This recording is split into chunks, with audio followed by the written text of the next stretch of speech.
on a normal speed, and they still have faster speed. Okay. So I was playing the campaign. I'm like, why is everything moving so slow? My stalkers are taking forever to cross the map. And then I'm like, oh, there's a slider. Yeah. So Blizzard still has implemented Blizzard time in the campaign. Yeah. Well, but it like I don't even know what they did anymore, because now I think faster is like normal time, but then normal. No. Faster is the stupid time that. Oh, is it? Okay. Blizzard always uses. Like if you look at it, like the timer still ticks away faster. It's not in real time. Gotcha. I thought it would just whatever. It's. I don't know. Maybe faster is normal time, but there's only two modes. It's normal and faster. And I thought normal was supposed to be real time the way it's always been. So why they introduced a faster mode, I don't know. I don't know. Blizzard, please. Maybe normal is actually slow. Maybe they should quit calling normal and call it slow. We got to line up with StarCraft 1 for the people that played that in the 90s. Yeah. No, you know what? Most of the people playing StarCraft 2 now didn't even know there was a StarCraft 1. That's probably so. I think it's probably a pretty good split. I think there are a fair number of people that probably People know it exists, but I don't think a lot of people who play StarCraft 2 now had experience with Brood War. That's true. I think you can get it for like $15 now, though, right? Well, no, they'll give it away. No, you can if you have an account with Blizzard, like if you just have a Battle.net account, you can actually get the digital version of StarCraft, the original one, for free. I think because there's a digital free edition, and I know, like I think maybe even Good Old Games might have license to it. But I know at one point when I signed up with Battle.net, I hadn't registered my copy of StarCraft 1, but there's an option to download a digital copy of Brood War, which includes both campaigns. Oh, cool. So I don't know. Check it out. You can get a digital copy, I know, through your Battle.net account. So check that out, guys. If you have a Battle.net account, it'll be down in your game section, normally where it would show all your accounts like World of Warcraft, etc., etc. So if you guys haven't played StarCraft 1, go ahead and do it. But brace yourself. It's from 1998, so don't be expectant of like super mega graphics. And there's some really annoying sounds, like the zealots in that game make the most annoying battle sounds I've ever heard. I love all the sounds in StarCraft 1. Oh. They are very nostalgic and all of that. They're very visceral. So anyway, we're into this Passer game. actually doing pretty much a very similar build to what I did, except for he takes an earlier second gas. He does send the Reaper across the map to kind of get a lay of the land. This is really crucial due to a timing that I've noticed is very, very difficult for Terran to push back versus Zerg, which is where you go for Roaches and then you transition very quickly into Ravagers. You know, so the Bile does a lot of damage versus Bio units, and they're useful use of the grenade. For those of you guys who aren't familiar with Legacy of the Void, Reapers have a grenade now, not the way they were in Wings of Liberty, where you can blow up buildings with them, but what it does is it creates a little bit of a knockback for workers and for light units, and then does a small amount of damage to them. I think it'd be really cool if that like stopped the auto mining of workers. I don't know. Oh, if you had to re-rally them? Yeah. Maybe it'd be too much BS, but I feel like right now it just doesn't make like that much of an impact. Like it's just it's kind of cool. If you chain like if you had like 3 or 4 workers, so see how it takes about one of the life bars away. So if you've got 3 or 4 Reapers in there and they're spamming away with that, you can actually kill like large groups of workers very quickly. So like I said, like multiple Reaper attack does help, but the transition here this is gonna be, I believe, Hellions. Is that what he's gonna put up, or Mines? I'm not sure. Hellions is what it's gonna be. Not a bad choice versus the early light units, but is there a Roach War? No, there is not yet. But should there be Roaches out, this push of Passers will be stopped dead. But his expansion being up and able to be mined is gonna be very, very helpful here, keeping him on even bases with Zerg. Yeah, and I'm a little unsure of what Sacrilege is. I guess it's gonna be a Spire. It seems like a really low like gas count, but I suppose he's gonna. I mean, I didn't. This is a pretty good map for it though, because he's fairly safe, right, at the front with the small ramp, and as we said before, right, both the natural and the main have pretty good positions to, you know, where they're open by air. A lot of big empty space on this map for air units to fly around, and I like the little block off here by Sacrilege. Oh yeah, that is very creative. I mean, putting a Baneling nest there, and Passer normally would have been able to get in if he'd just gotten those Hellions up there just a few seconds early. He would have been able to get in and do some damage because there's only 3 Zerglings out, and those are easily dealt with the 4 Hellions that are now on the map. However, this causes a problem in the fact that it effectively shuts down Passer's main method of crippling the early economy of Zerg, because his Hellions simply can't get in to do anything. He throws a scan down just to see what's there, doesn't spot the Baneling nest, doesn't spot the Spire. He also doesn't have any anti-air. He does have, I'm sorry, I take that back. He does have 1 turret being built in his main, but otherwise he's just playing very conservative, but he doesn't have the knowledge he needs, despite making his best effort to do so.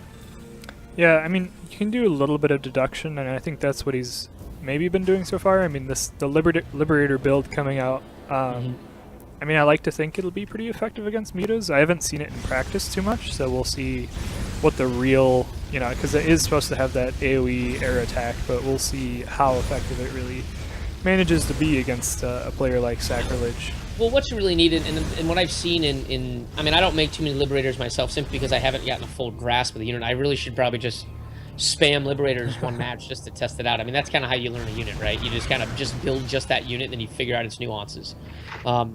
I think what it is with the Liberator, with 4 Mutalisks can take out a Liberator, because all you gotta do is just split them into 2 and 2, and the AoE, I believe, from Liberator is actually relatively small. It's not nearly as big and dangerous as, like, say, the Thor. Yeah. Well, and I think the Liberator AoE is definitely meant to stop, like, those really tight muta clumps from being so effective and requiring a little bit more micro out of or maybe not micro, but just like a little bit more splitting and spreading out of mutas than sometimes that stacked ball of mutas that you can have. Yeah, and if you see it like here, it does hit, like the AoE does hit, but I mean, like I said, 5 mutas are doing a pretty good job of taking out this Liberator. Its rate of fire is actually fairly slow. So while it didn't get any kills there, it did whittle down a couple of them. So if the next Liberator pops out, it's going to get a few kills here easily, especially the ones that it targets. The Liberator being basically a 150 expense unit that you can sort of get out a little bit quicker than you can typically get your Thor, because you can start your Liberators before you get the Armory down, which takes forever. However, Liberators are actually very, very long to make. If you look at it, like, even in real time, it says 43 seconds. If you think about that, that's a minute. Thors finish in a minute. But these are cheaper, so I suppose that's the advantage that they have. Yeah, I mean, it's just another They option. also fly. Yeah. Lies. And they do have that deploy mode where they can be really effective against, like, I mean, quite effective against things like roach bushes and stuff like that as well. So they're kind of a bit of a multi-purpose tool. However, I mean, it seems like they're pretty the fragile. mine! The mine gets a great shot! Nicely done. Way to go, little widow mine. We're proud of you. You know, and the thing is, and by the way, the mode you're referring to is called Defender mode. I thought it was... screw it. Well, that's just what it is. I think what it is I think the upgrade... Where's the upgrade? It's on the starport. Where's the upgrade at? The upgrade for... Oh, he already got it already. I can't think of what it is. But basically what it is, it researches Defender mode. And what that does is it does an astonishing 85 damage per hit, which is just absurd. Yeah. And, I mean, we'll see if... really, at the end of the day, though, I mean... Sacrilege, our blue Zerg, he's taking a very strong economic advantage with his muta pressure so far, and I'm curious. Well, he's still got slow links. That's pretty cute. He's getting his +2 flyer attacks, which is pretty nice. So he's kind of committing to the air units, but I'm curious about what was committing to air units, but he's also going for kind of that backup roach option. So that'll be interesting to see if he, maybe at some point in time, he decides to switch out and just go for mass roaches or something like that, and throw in a few Ravagers as well or something of that sort. I think it depends on what he sees out of his opponent. Let's see. Hold on. I always type this wrong. I'm trying to get some of these other people who are like, I'm bored. I'm like, come watch the tournament. Oh. So, I mean, right now, I mean, we are looking at... Whoa, did someone just ping that area? It's probably Sam. Okay. No. What? I think that's one of the auto pings. You can tell because it's so white. What's an auto ping? You get one for, like, if, you know, there's a big pickup or anything like that. Oh, yeah, kind of like how they do it when you pick up, like, all your units into medevacs. It'll show like, the icon. Nothing picked up? I don't know. I'm convinced. I think it was the Thor's finishing. Well, he also moved out his entire army at the front. So, I mean, like, this Mine, Thor, Liberator mix here.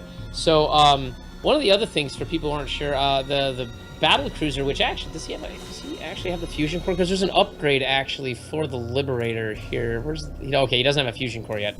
But you can actually get an upgrade for I'm sorry, there's a change for the Battle Cruiser, something called Tactical Jump. And I'd really actually like to see that, because it just feels like battle cruisers now are much easier to tech to for some reason. I don't know if that's the case, or maybe it's just because I've been practicing that particular build, or what the deal is. But versus Zerg, they can cause quite a bit of shock and awe. much like I did to Kevin last night in the Archon mode, or in the free-for-all, where I tactical jumped quite literally 4 battlecruisers into his main, and his response was a bunch of expletives followed by calling me an expletive. So. It was quite surprising. Now, a massive... All those roaches turned into Oh Ravagers. my god, the Ravager count! Hello. Sweet baby Jesus. Oh, buddy.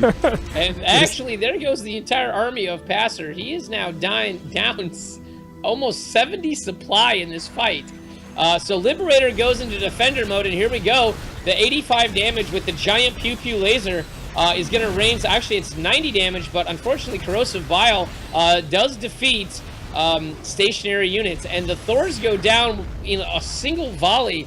Holy cow, I've never seen Thors die so fast in my entire life. That was incredible. So yeah, I mean, Sacrilege here just showing. I mean, he's showing why he's in a significantly higher league than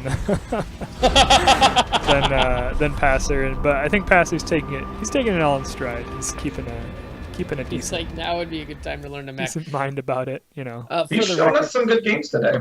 Yeah. Yeah, he has. I will say this though. One thing you do have to do in mech.